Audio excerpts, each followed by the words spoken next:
One day, a girl called Gemma was walking home from school with her friends.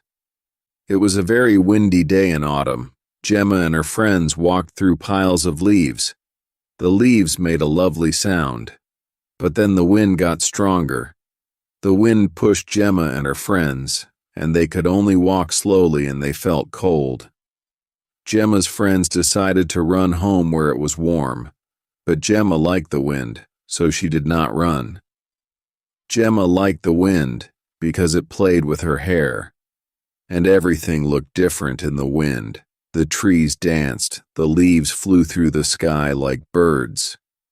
Sometimes the wind was very strong and Gemma thought she might fly as well. Gemma was almost home, but then she saw something in a pile of leaves. At first she thought it was a very red leaf, but then she saw that it was square, and she had never seen a square leaf before.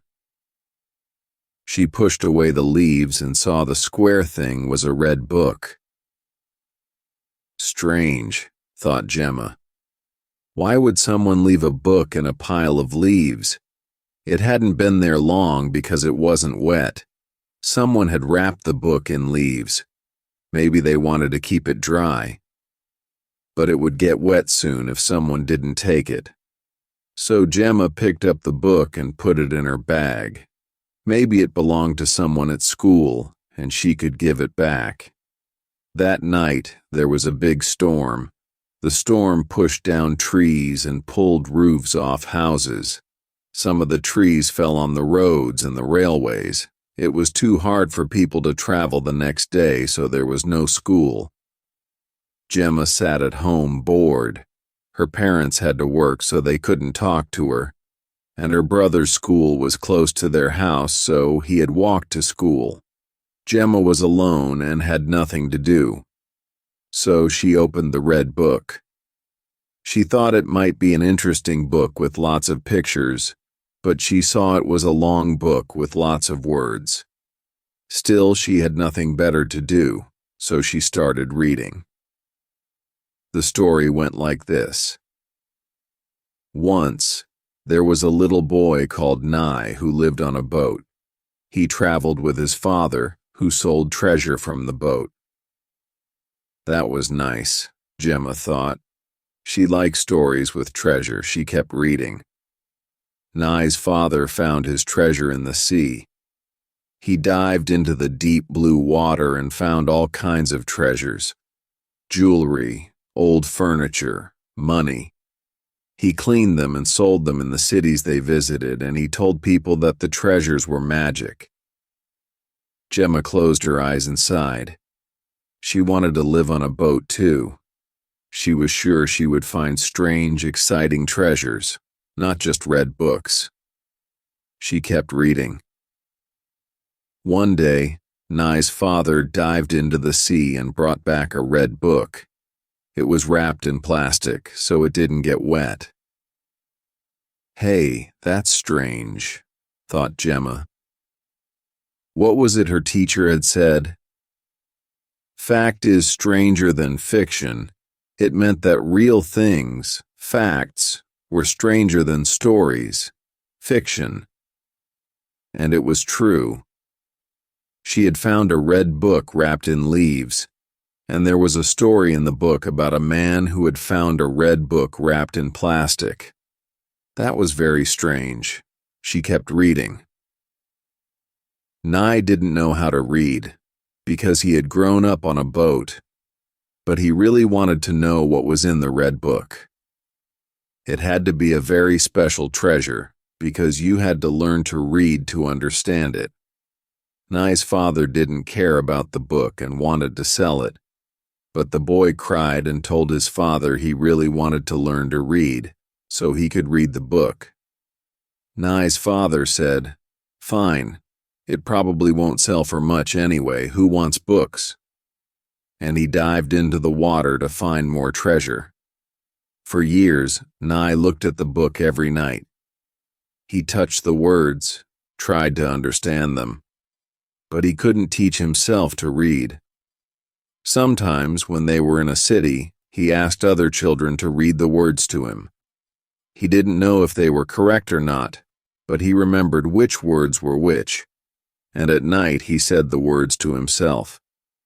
Nye knew what most of the words meant, leaf and wind, but there were also words he didn't know, like Gemma. "You all right, honey?" Gemma jumped off her chair. It was her mother. "I brought you a cup of tea," said Gemma's mother. "What are you reading?" "Oh, just a book I got from the school library," said Gemma. "Is it scary? You jumped when I came in." Gemma laughed and closed the book. "A bit." "Well, you keep on reading. It's great to see you're interested in books." Gemma's mother left, and Gemma kept reading, forgetting about her cup of tea. When Nye grew older, he saw that all the other children knew how to read. He asked if he could stay in a city for a while and learn to read, but his father always said no. "I need you, Nye. I'm growing old, and soon I won't be able to dive myself." But Nye didn't want to dive for treasures until he was old. He found the treasures so boring now because he saw all the interesting things that people in the cities could do. So one night, Nye ran away. He wrapped the red book in its plastic and ran away into one of the cities. For months, Nye tried to learn to read, but living in the city was much harder than he thought.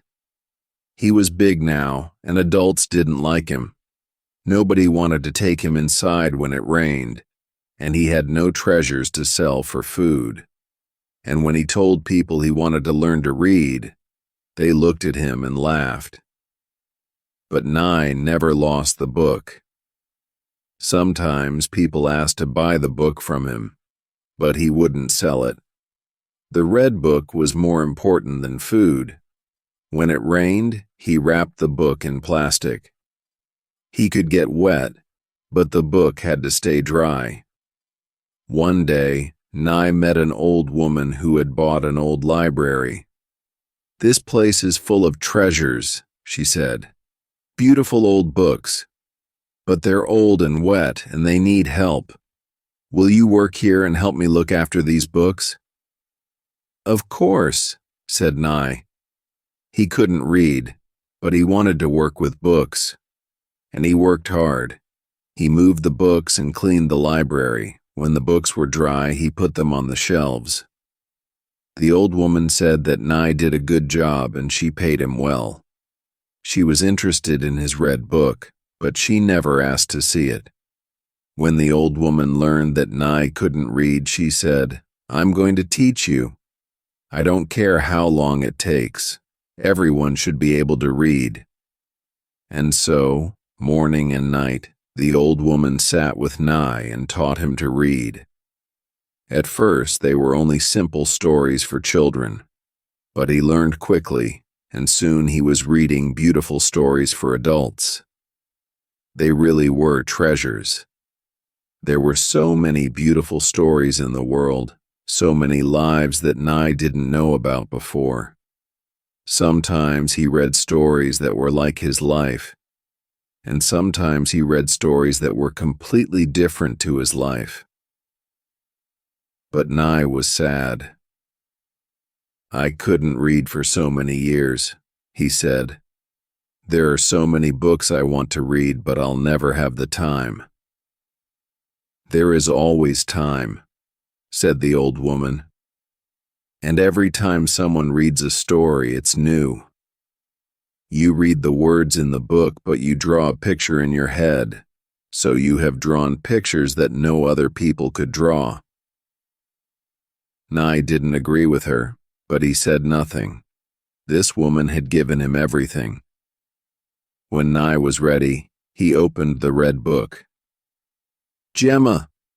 Dad was calling from upstairs. Gemma didn't listen. She had to finish this story. She had to know what happened. The story went like this. One day, a girl called Gemma was walking home from school with her friends. It was a very windy day in autumn. Gemma and her friends walked through piles of leaves. The leaves made a lovely sound. But then the wind got stronger. Gemma gasped. The story was telling exactly what had happened to her yesterday. "Gemma," called Dad more loudly, "I need your help. Come up here." Gemma didn't hear him. She kept reading, moving quickly. The story talked about finding the red book in the pile of leaves, bringing it home, and... So, Gemma opened the red book. She thought it might be an interesting book with lots of pictures, but she saw it was a long book with lots of words. But she had nothing better to do, so she started reading. The story went like this. Nye yawned. What time was it? He had been reading for hours, not moving. The story was quite scary, and he always had to finish scary stories. If he didn't finish the story, he couldn't sleep. But he had finished now. He closed the red book, got up, and went upstairs. "Sorry, Dad, what did you want help with?" "The computer," said Dad. "But don't worry, I did it myself. Honestly, you really don't like helping your father, do you?" "Sorry," said Nye. "I was reading." "I know," said Dad. "You're always reading." "I'm going to bed now. Do you think school will be open tomorrow?" "Oh, I don't think so. That storm was so bad." "Oh," Dad laughed. "Most children don't want to go to school, you know." "I know, but I want to get some books from the school library." "Well, we can walk to the town library if you want. It's good to do some exercise. Actually, we could go swimming if you want." "Boring. I hate swimming." Nye went to bed. He lay down and thought about the book he'd read. It was about a girl called Gemma who lived in a library with an old woman. Gemma had worked in the library for years, but she still didn't know how to read. She hated all the books and wanted to run away and dive into the sea. What a scary idea. If Nye couldn't read, his life would be terrible. So he fell asleep very happy, knowing that, in this world, he could read all the books he wanted. The end.